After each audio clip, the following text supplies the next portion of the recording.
What's going on, guys? Jovan here with the Real Bass Pursuit, and on today's Tackle Tip Tuesday, we're talking about the ball head jig and minnow and how to use this setup to catch those suspended bass that just won't commit to bottom baits this time of year.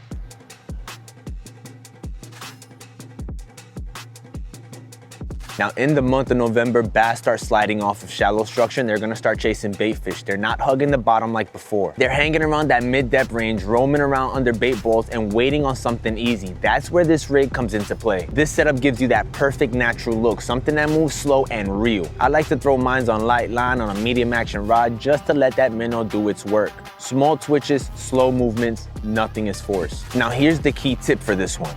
It's all about depth control and patience. After you cast, let it sink to where those bass are sitting, count it down, and then start that slow and steady retrieve. You're not burning it or hopping it. You're just keeping that bait right where the bass are living. If you feel it getting too light or too tight, pause for a second, lift that rod tip up slightly, and check that tension. If there's no weight, drop it back down and keep working it at that same exact level. That's how you stay in the zone and you trigger those bites. Now, when you're fishing it, you don't want to overwork it. You want to let that minnow glide and swim like it's doing its own thing. Most of the time, bass will just load up on it. You'll feel the weight, but not the bite. Now, this setup is gonna shine when those bass are suspended anywhere between 5 to 15 feet down. It's gonna work from the bank, the docks, or even a boat. The main thing is keeping that smooth presentation and controlling your depth. That's your Tackle Tip Tuesday for the week. Next week, we're circling back around to the football jig and talking about how to adjust when those bass start hugging tighter to the bottom again. Once again, my name is Jovan with the Real Bass Pursuit, and this here was your Tackle Tip Tuesday.